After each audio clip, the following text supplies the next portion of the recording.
Oh, kind of rusty on this. Hi, my name is Peter and welcome to my show. On this show we have a wide variety of fun things we do, such as movie reviews, book reviews, and special trips. Today we'll be taking a special trip to Adrenaline Studios to see how computer games are made. We'll also have some cool books to review and review Star Wars, a movie phenomenon 20 years in the making. You'll also get to meet Johnny the Animal Lover. Boy, it's going to be a great show. Welcome back, and now it's time for the movie review. The movie I'm going to review is Star Wars. As I said earlier, a movie phenomenon, and I mean it. They have digitally enhanced it and brought it back to the screen, adding new effects and the lasers. Wow. Don't miss these scenes, such as Mos Eisley in A New Hope, the Ice Creature in The Empire Strikes Back, and Jabba's throne room in Return of the Jedi.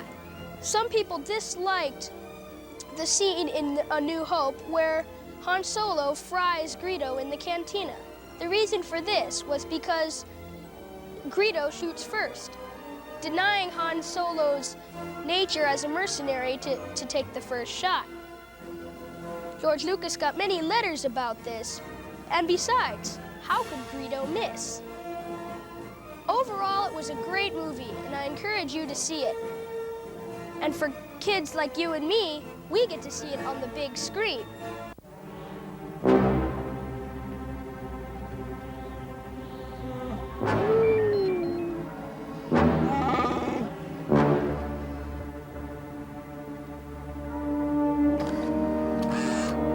Kurs Yuma!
The book I'm reviewing is called Shadows of the Empire.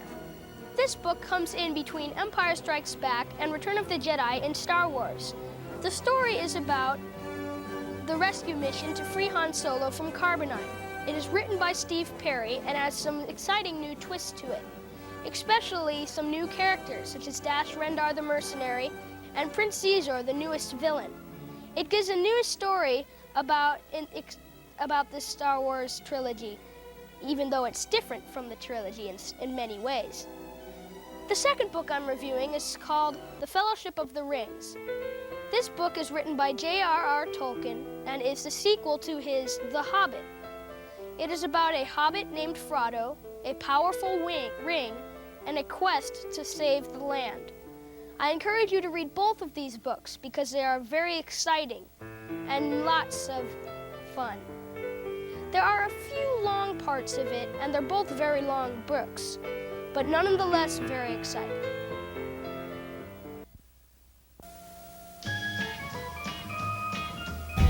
Well, here we are at the Adrenaline Studios. Let's go in and see what's inside. So this is it. This is where they make those computer games. Let's go inside. This is Bridget O'Reilly, a producer for Trivial Pursuit. How do you go about making a computer game?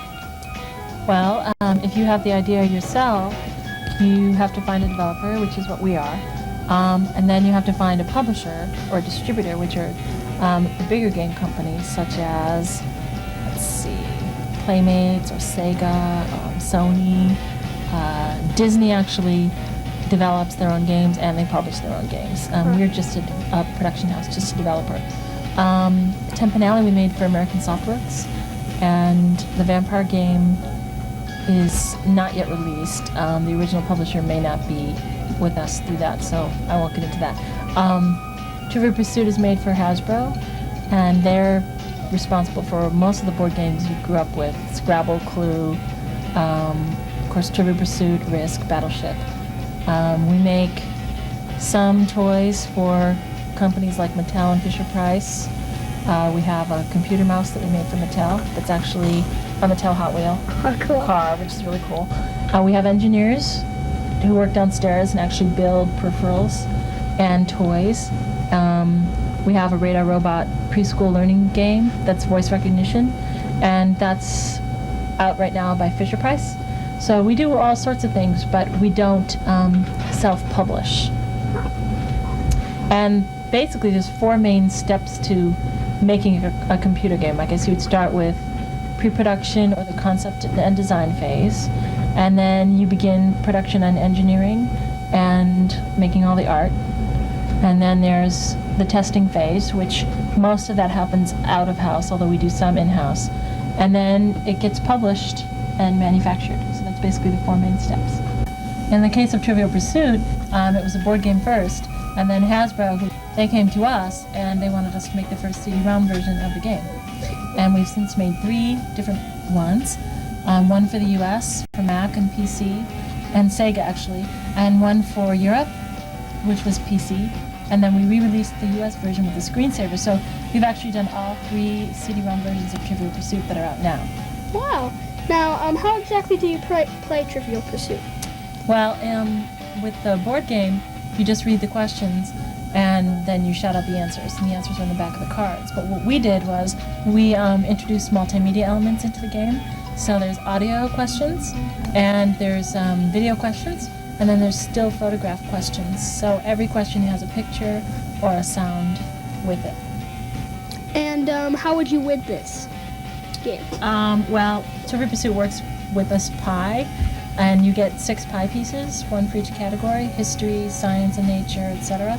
And once you've answered enough right questions, you get all 6 pieces in the pie and you win the game. Wow. Do you create everything for a game in the studio, or do you do it at home too? Most of the people here work in the building, but we don't often farm out work. We have artists, programmers, and sound people here in the building. And all our producers are in the building too, so we pretty much do everything in-house. I see. Can we have a sample question, maybe? Yeah, let's look at this one. Actually, this is a computer question. It's science and nature question, and it's your turn, Pete. It says, all right. What's the most common affliction causing wrist pain in keyboard users? Well, I think it's arthritis. Okay, let's see what the answer is. Carpal tunnel. Oh. Okay, you get that one wrong. So with the way this game works, you have to tell them whether you got the answer right or wrong, because you're shouting out the answers. And so you got it wrong. So now it returns to the board, and now it's my turn. So we roll the dice. And I'm going to pick a history question.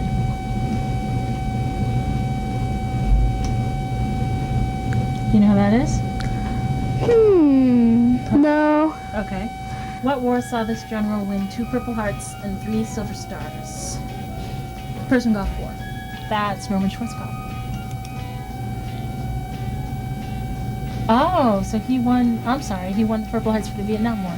Wow. So there you go. So that's an actual picture from the Vietnam War, which we went through a bunch of archives around the country and pulled out images. Now, how do you get connections to the people with these photos? How do you find out they have them? Well, actually, we went to the 2 biggest archives in the country for news, where like Time and Newsweek and those people go, to the Bettman Archive and Archive Photos in New York. And we sent them lists of subjects, and they sent us lists of photographs and the actual photographs themselves. All right. Now, did they make copies, or did they send you originals? In some cases, they did send us originals, and they were wrapped in plastic. And then we had to pay for each photo we actually use in the game. We paid them for the use of the photos. And now I'm with Alec Frank, a producer on the computer game Vampire. Now, Alec, what is this game about?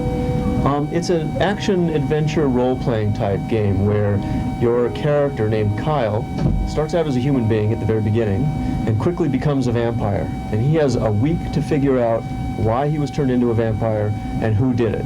Otherwise, he has a very bad ending. What age level is this game designed for? Well, due to some of the action scenes, some of the violence, and the themes in the game, it's really designed for older teenagers and adults. Is the game scary? Parts of it are. Parts of it depict some pretty scary situations. Of course, if you're playing the game with the lights off and no one else is home, it'll be even more scary than if you had all the lights on and a lot of people around. How long does it take to make this kind of game? This type of game normally would take about 1.5 years to finish. But because Vampire is much bigger than the typical adventure type game, this game will probably take closer to 3 years to complete. Who wrote this game? The game was originally written by John Wagner based on the vampire world created by the White Wolf people. The game has gone through a couple different rewrites, and there's been a lot of input from other people, such as some of the artists, the sound technicians, and others, but John Wagner is the guy who wrote the big piece. What kind of computer is this game made for? Well, this game is originally designed to run on a PC, an IBM or an IBM compatible. It runs in the DOS mode, although we're also in the process of converting it so it'll run in Windows 95. Of course, if it turns out to be a big, huge hit, we'll also make it so that it can run on Macintosh and perhaps other platforms as well. Can we play? Well, we can play a little bit of it. It's under development. There are a couple pieces that we can show you. Sure, right. let me. Okay, this is very near the beginning of the game, just after Kyle, the main character, has become a vampire.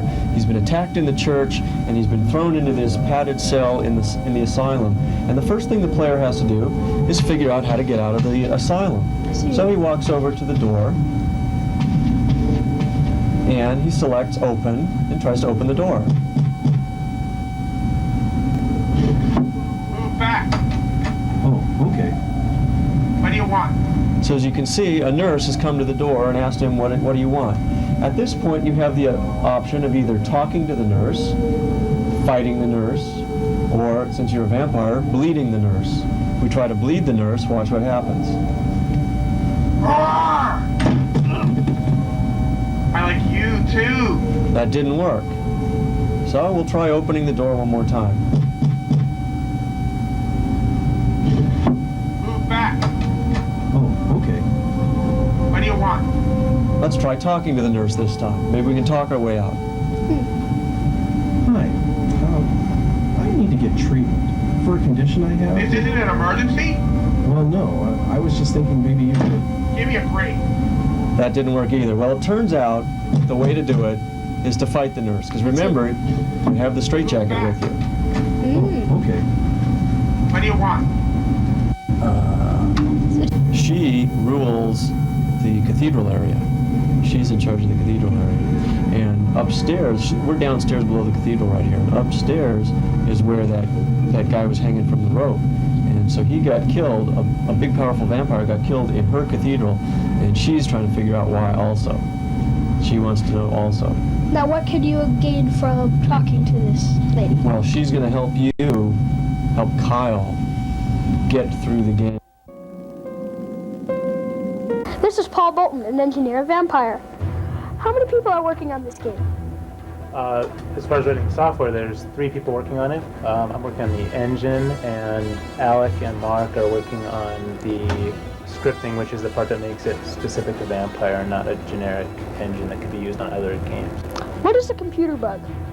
A bug is a mistake in the program, and like game testers will determine that it's doing something strange, the game's doing something strange, and so you have to look and fix the problem. How would you fix it? Would you have to take apart the computer and the wires, or could you just reprogram it on the keyboard? Well, the program it's all written in text, so you can just retype the fix if you've misspelled something or just made some sort of error. You just retype it. How do you make the art for computer games like Vampire? Well, there are several ways you can go about doing it. In my instance, what I do is first we come up with concept sketches of the environment that we're going to be building in the game, and then we go ahead and build it in 3D on a computer. And from there, when we have the skeleton and framework of a 3D mesh, we go ahead and texture map it, which is basically giving it a skin, so to speak.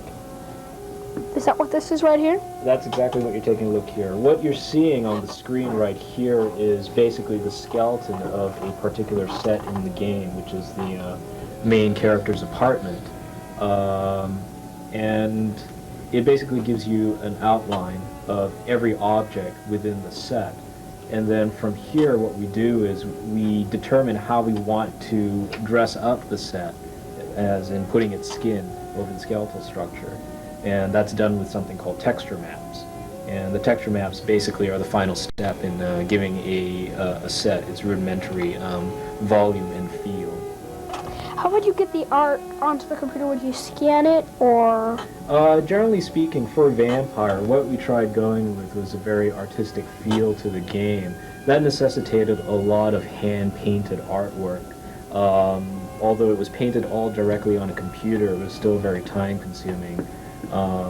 Usually, whenever you do 3D artwork, what you do is you create a map and you let it naturally repeat itself. For Vampire, what we had to do is we had to create a map for each particular wall and make it seem like it wasn't repeating, which basically meant that we had to paint an entire wall for one wall, not a small portion of the wall and let it repeat.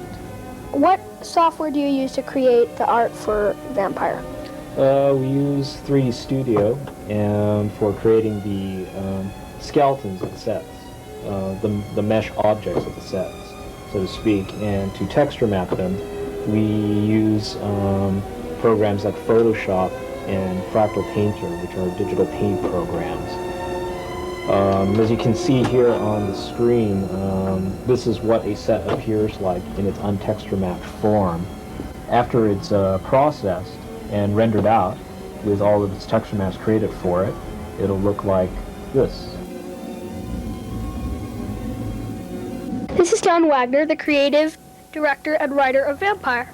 Now, John, how did you write Vampire, and were you the only person writing it? Essentially, I was the only person who wrote the details about it, what the actors actually will speak that you'll hear in the game, the details of what the characters do and how that affects what you do in the game. General concepts about the characters in the world were all created by another company who owns the rights to the world called Vampire the Masquerade, and we adapted their world with specific characters and specific items that we created here at Adrenaline. This is Bernie Peterson, an artist who helped draw for the 10-Pin Alley game for Sony PlayStation. What part of 10-Pin Alley did you make? I made the character reactions. When the character does something good, he jumps up in the air, or dances, or throws the ball, or whatever. Are you a 2D artist or a 3D artist, and what's the difference? I'm a 3D artist, and the difference is 2D art is basically drawing in a series of drawings stacked on top of each other, and 3D is like you build things out of volume and move them around and set up cameras and that kind of stuff all on the computer. Yeah. How do you go about doing this? Well, we have to build the character out of polygons, little pieces of geometry, which is long and involved, and then the part that's fun is when you get to move those around and make it dance or jump up and down or whatever. You're probably getting those little lines on the thing right now, but like here's the character window. That's the character and what he's doing. In this one, he bounces the ball a little bit, turns around, throws it down, this kind of stuff. And I had to come up with all the joint angles and that kind of thing. And eventually, we render it out, and you see it in the game. Where did you get the ideas for your characters? Just people we meet around the office and stuff. Things you see on the street. You can get ideas just doing faces in the mirror sometimes. This one was just dribbling the basketball a little bit, so just watching some basketball tapes and stuff like that. Gave us a little bit to play with. And in the final game, of course, this would be all done in color and everything, and be running a lot better with all the sound effects and everything like that. But for animation, this is all we do. This is Jeff McNerlin, who does the audio and visual for Adrenaline. He's going to show us the Adrenaline bowling game called 10-Pin Alley. Who is this game made for, and who came up with the idea? This idea was made by our publisher, ASC Games, and they came to us and they said they want to make a bowling game. And we said, we want to make it for you. So here it is, Tin Finale. I'll create a character for us. All right. There's 12 different characters you can pick from.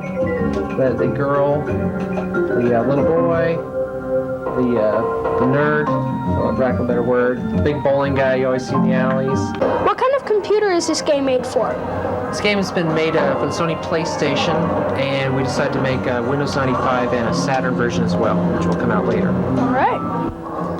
This is the PlayStation version right here. It works kind of like a golf game. Yeah. You aim where you want to put your shot, line up your bowler, there, and then you can adjust the spin, which I'm doing with that little meter down there, and how hard you throw it, and how accurate you throw it. So, let's see here. What do you think is the future for PC games? For PC games, well, you kind of have to look at where they've come from to see where they're going. The equipment that's inside the PC that lets it be something that can make games is relatively new. Its ability to handle lots of graphics and 3D and fast-moving pictures and fighting, that's all relatively new. That used to be just on Sega or Sony PlayStation or Saturn, the kinds of platforms you buy just to play games. So the future of PC games is that they will start to be more and more powerful. They'll be able to compete with the platforms more and more and be able to do things that are much more exciting and interesting, just like the platforms do, but with more memory, so they can do more of it. If you can fight with 5 people in a platform game, you can fight with 20 people in a PC game because you've got more memory and more available space to do things with.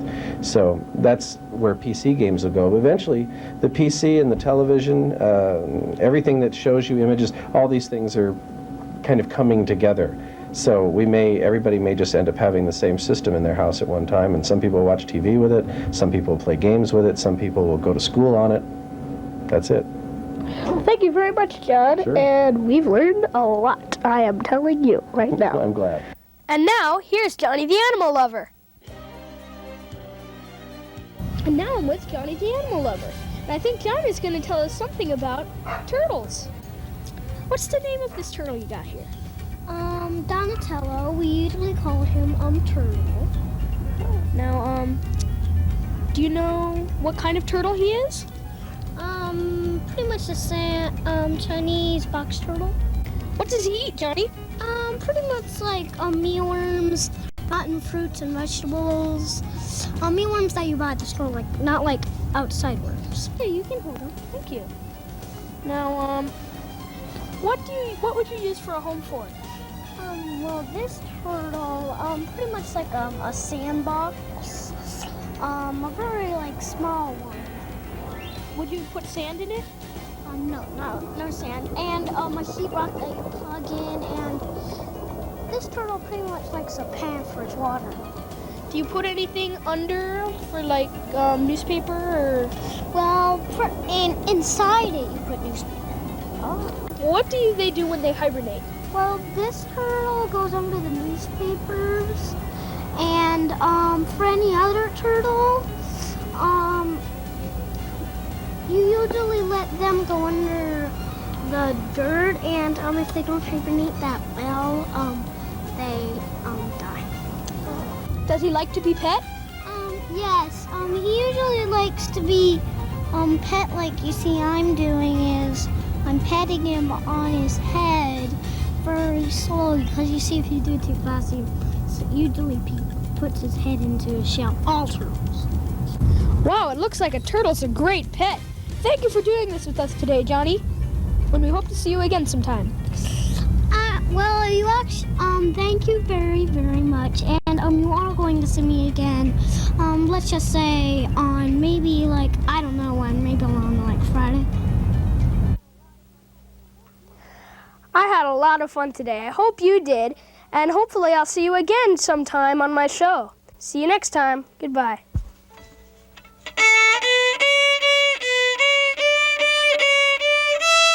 Still a bit rusty.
Peter, and welcome to my show.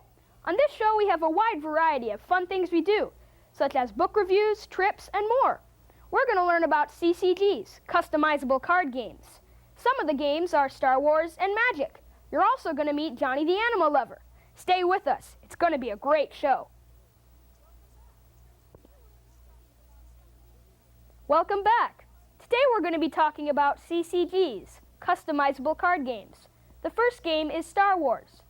The object of the game is to make the other person lose all of his or her force or cards without losing yours as well. To customize your own deck, you need to buy packs at comic stores or card stores or collectible stores. The packs are about $2.50 to $3 each for the small thin ones, or about $10 for the thicker ones. After you have customized your deck, you can go to card shops and enter in tournaments, where you can win prizes by playing your deck against other people.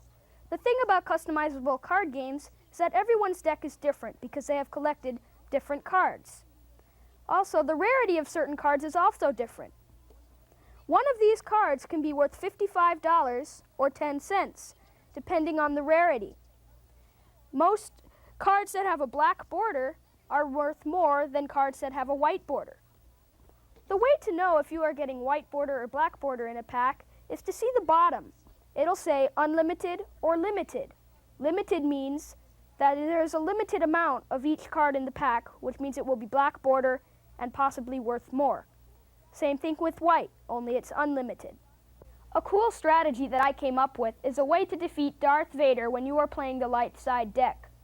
You will need to use a character named Bo Shek and a device named Electro Binoculars. Play the Electro Binoculars on one of your warriors to take out cards from your deck. After you have assembled the cards, you will be able to defeat Darth Vader. First, take out Sator Cal Fas, an effect that will give Bo Shek warrior skill. After that, take out Jedi Lightsaber, which will be the key weapon to destroying Darth Vader. To make sure that Vader doesn't kill you too, take out Away Put Your Weapon, and You Do Have Your Moments. You Do Have Your Moments will cause attrition to be going down to 0, which means that Bo Shek will not be lost even if Vader draws a higher destiny than 3. Then you can use Away Put Your Weapon if Vader uses his lightsaber to calculate a force drain. After his lightsaber is gone, you just need to take a ship, go to his location, and zap him away. How to play is another way that you will need to know if you are going to collect Star Wars cards. To play cards, you will have to use Force, which is, you have 60 life force in your deck. To get Force, you will play characters at certain sites. Lightsaber icons will show how much force you will get by having a character with ability at that site. After you have taken force into your imaginary force pile, you will use that force to play characters and other cards. The next game I'm going to talk about is called Magic the Gathering. The story of Magic the Gathering is both players are wizards fighting over a continent called Dominaria. You use spells and creatures to eliminate each player's life. Each player starts with 20 life points. By overpowering each other's creatures and using damage spells, you will be able to deplete the life points of the opponent. Like Star Wars, Magic packs are on the same sizes and prices. Some cards, like Star Wars, are rare and common, but the cards are of a higher value in some cases. One card I've heard goes up to $375 sometimes. Well, I have a lot of fun with these games, and I hope you do too. You can find them at comic stores or other collectible shops. Stay tuned for the next part of our show. I'm glad you're back, and now it's time for the book review. The book I'm reviewing is The Chronicles of Narnia, Book 4, called Prince Caspian. The Chronicles of Narnia is a series of 7 books written by C.S. Lewis. It is about a magical land named Narnia. Many young kids have a way to come to the land when the land is in trouble. This is my favorite book because it has many battles and is very exciting and it's easy to understand. My favorite part is when there is a face-off between one of the kids and an evil king. The story is about how the rightful ruler of Narnia has been usurped by his throne from his uncle. This book is really good, and I encourage you to read it and all of the others in the Chronicles of Narnia. Now we're going to go to a Star Wars CCG and Magic the Gathering tournament. See you there!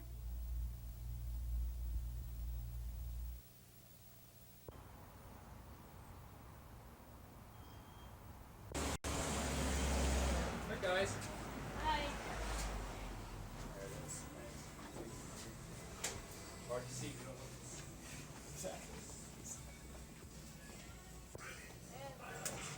Five. I ate all my tokens. He ate all his tokens. I had 19 tokens. What are you at? What are you at? What's every at? 8, what are you at? 5. Yeah. Hi, we're here at the Slam Pit at 6327 Laurel Canyon in North Hollywood. So Eric, what age groups are most CCGs played by? Most CCGs that seem to be played by the age group about 9 to about 30 as an average, but we've gotten players as young as 5 years old playing CCGs. We've had players in here on the average age of about 30 normally, but we've had players age 60 and up playing all the CCG games. What would you have to do to play in a CCG tournament? It's basically just register and knowing the rules of the game. That always helps. Beginners that usually get into tournaments have a little trouble with it, and, especially when there's time limits and things like that on the tournament. Otherwise, it's open for everybody. It just basically come in and register and play. What prizes can you win in a regional or national tournament?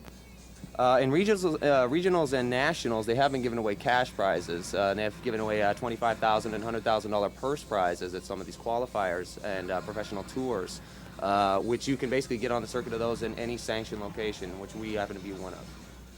So here, what prizes would you get? Here we normally would give out cash prizes, gift certificates, decks, booster packs, T-shirts, binders, just miscellaneous product and different types of things from the games that they prefer to play. Is Magic the Gathering hard to learn? No, not really. It's a very simple game. They've actually just created a version called Portal, which is designed for the beginner, and it's basically a teacher's edition, and it teaches the new player how to come into the game and understand the actual rules of the game, but a little simpler version. Do you play Magic yourself? On occasion, yeah, I get a chance to play once in a while, yes. For people out there who already play it, do you have like a strategy? Like, you don't have to give us any of your secrets, but a basic strategy for people who want to play Magic? Basic strategy is just to kill your opponent. Best strategy in the house. How many cards are there in the original? How many cards were there in the original Magic expansion? The original alpha set had 290 cards, and the beta reprint actually had 292. And they've just continued reprinting the same cards and adding new expansions since then. What is the most valuable Magic the Gathering card? Price-wise, it's the Black Lotus. It's still the top card, valued at around $375, upwards of $450. Do you think Magic will still be the #1 CCG in a few years, or do you think it will be overthrown? No, I think Magic has pretty much set the standard for the CCGs, and everybody else has just kind of followed suit. I think Magic will be around for quite a while. Eric is holding the Black Lotus card, and here it is. Eric, what makes a CCG card rare, and does it usually have a good effect on the game? Yeah, there's the rarity of the cards is based on the number of print. What they do is they print these cards in giant sheets, and usually rares will come 1 per sheet, where your commons and uncommons will come 2 and 3 and 4 per sheet, and that makes the rarity of the card. As it goes in playability of the game, yeah, most rares are considered to be better cards in the game, but you never underestimate the common card, because most of your common cards can deal with and take care of some of your bigger rares. Can you tell me about your Magic competitions every Sunday at the Slam Pit? Yeah, every Sunday afternoon, starting at 12 noon, we run Type 2 sanctioned tournaments for Magic. We also run sanctioned Type 1 Classic Restricted. We also run sealed deck tournaments, which is called the limited format. and we run them basically once a week, every Sunday. We also run sanctioned tournaments on Friday nights. We run sealed decks on Friday nights. We run booster draft events on Tuesday nights. What is sealed deck, sanctioned? What are those terms used as? Well, sanctioned itself is the Duelist Convocation International, which is the scoring system for Magic the Gathering's competition. Sanctioned events just mean that the players are actually earning points to increase their level and increase their chances on winning a spot in the Pro Tour. Are you qualified to enter in those? Yeah, anybody is qualified to enter in a Pro Tour qualifier. The object is to win at the qualifier to win yourself a place in the official Pro Tour, which is usually their big money tournaments. But you can win your way in through playing in sanctioned tournaments. Would that count as here? Yes, we run sanctioned tournaments every week, 3 days a week actually. Is there a world championship for Magic the Gathering? Yeah, all your Pro Tour qualifiers all can win their way and win a free spot into the World Championships. This year's World Championships actually is being televised for the first time on ESPN2 on October 21st. That's going to be the first televised World Championships of Magic the Gathering, but they do run them every year. All right. I hear you are expanding the Slam Pit itself. Where are you going with that? Actually, we are going wherever the gamers will take us. We were actually expanding into slot car areas, computer gaming, full restaurant service, and we are now just waiting for the gamers to tell us what they want to do next.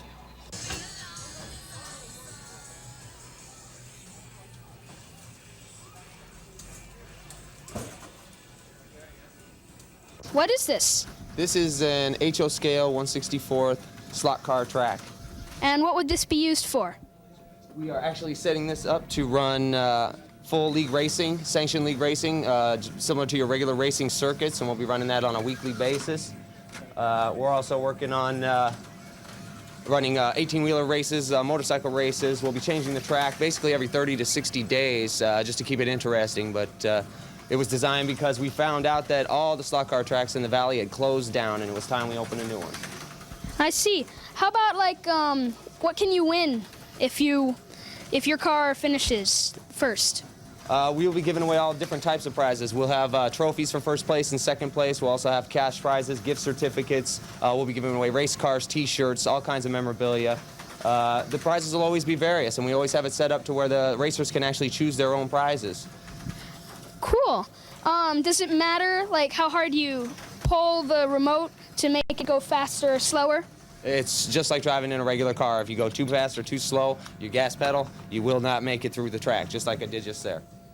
So can you customize your own car, or do you have to rent them here to play in this? We'll have rentals available, and you can also bring in your own cars. You can totally customize your cars based on the parts and components that we'll have here available. We have basic stockers that you can buy right out of the package. You can also enhance your car right here. We'll have mechanics that can actually work on your car and help you learn how to do all your changes of parts and interchanging and intermixing parts. That's really cool. I may enter one of these races sometime. Well, we hope to see you racing. That's all right. This has been a real interesting time here talking with you, and now we know a lot more about CCGs in general. Thank you, Eric Severson of the Slam Pit in North Hollywood, California. Thank you very much. Thank you.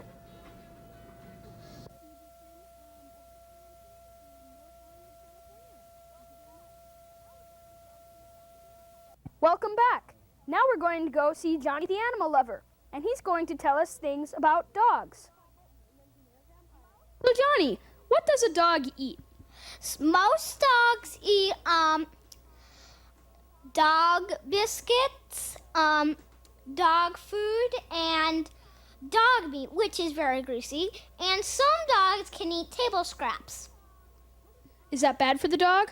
Some dogs, a certain kind of thing that's in food can be bad for them. Like this dog, my dog, and I'm also at my home, of course. It's allergic to wheat. So it can't have bread, table scraps, stuff that have a lot of wheat. So Johnny, how large or small can dogs be?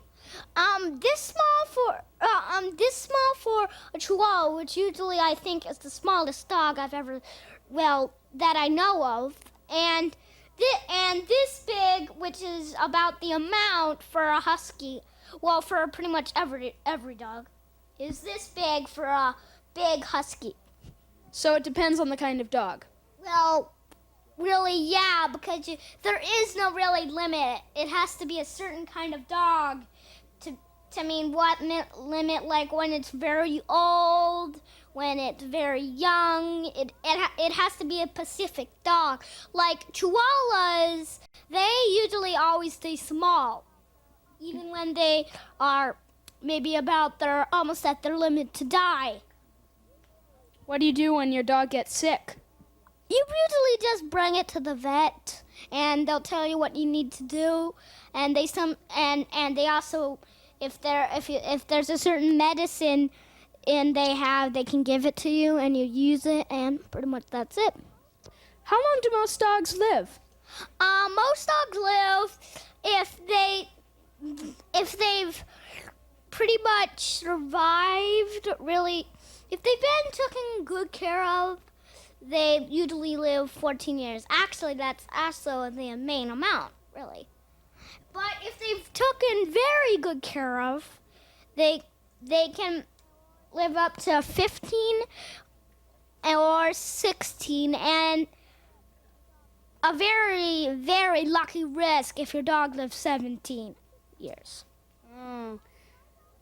What's this dog's name? Well, my dog right here, her name is Molly, and she is also allergic to wheat. She likes to be played with her little stuffed teddy bear, and she's lived as long as I've lived. What do you do to give your dog attention? Well, if they have like a toy, they usually you usually give it to them and like do fetch with it, and sometimes they sometimes just use it themselves. And you can also pet your dog to give them attention, and also play with them if they have a toy. This has been a real interesting time, John. I hope people listening right now know a bit more about taking a dog as a pet than they used to, and we hope to see you next time, okay? Okay. Good job. Thank you very much. You're welcome. Very good. It's been a great show, but I've got to be going. We learned about a lot of stuff today. CCGs, dogs, and books. Thank you for watching my show. I'll see you next time. Bye.